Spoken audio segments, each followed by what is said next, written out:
తిరుపతి శ్రీనివాసరావు, నీకు సమాధానం చేయడానికి గంటెందుకయ్యా బొచ్చు? నా దమ్మేందో మొన్న ఎలక్షన్స్లో చూపెట్టా, రేపు చూపెడతా. రేపు మళ్ళీ నిన్ను ఓడించి శాశ్వతంగా రాజకీయాల నుంచి రిటైర్ చేసి గుంటూరు పంపిస్తా.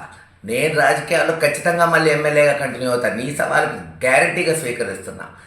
ఓడిపోతే ఖచ్చితంగా రాజకీయాలు వదులుకుంటా. నువ్వు చెప్పేది లేదు.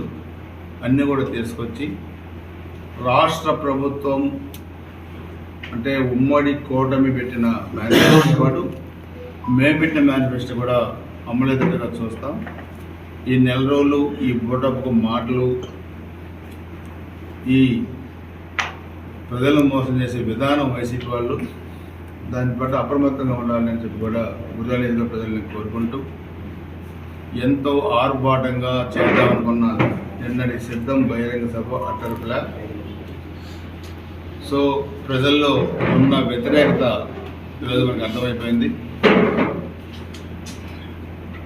ఈ కాసు మహేష్కి గతంలో కూడా నేను ఒక సవాల్ విసిరాను. మరలా మీడియా ద్వారా ఈరోజు మరలా ఒక సవాల్ వేసుకుంటున్నాను. నేను పెట్టిన వ్యక్తిగతమైన సూపర్ 6 మేనిఫెస్టో దాని మీద విమర్శలు చేస్తున్నాను.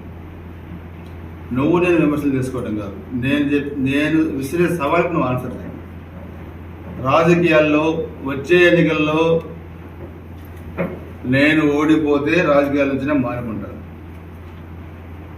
నువ్వు ఓడిపోతే నువ్వు రాజకీయాలు మానుకుంటావా? నీకు నాకు ఇదే సవాల్. నీకు దమ్ముంటే 1 అవర్లో దీనికి సమాధానం మళ్ళీ మీడియా ద్వారా చెప్పు. ఇద్దరం కట్టుబడి ఉన్నాం. ఇద్దరికి ఎవరిలో ఏది జరిగినా ఇదే చివరి ఎన్నికలు కావాలా? నీకు దమ్ము, నాకు దమ్ము ఉందన్నావు కదా, 1 అవర్లో రిప్లై మీడియాకి రిలీజ్ చేయి. నీ దమ్ము ఏంటి ఎప్పుడు తెలుస్తాడు. తెలుగుదేశం వాళ్ళకి డబ్బు ఉంటే నాకు దమ్ము ఉందన్నారు. మా జగన్ నాకు దమ్ము ఇచ్చాడు. నీ దమ్ము తేలాలి. ఇప్పుడు తేలాలి. 1 అవర్ నీకు టైం ఇస్తున్నా. ఇప్పుడు దాదాపు 12:50 2 చెప్పు. నా సవాల్ను స్వీకరించండి. నిజంగా నీకు దమ్ము ఉంటే, నిజంగా కాసు బ్రహ్మానందరెడ్డి వారసుడు అయితే, నిజంగా నువ్వు గుజరాత్ నియోజకవర్గ అభివృద్ధికి చేసుంటే ఇప్పుడు చెప్పు. నువ్వు నీ దమ్మేంటో ఇప్పుడు తేలాలా? నువ్వు నేను రెండింటిలోకి సమాధానం చెప్పు. లేకపోతే నోరు మూసుకొని నీ పని నువ్వు చేసుకో.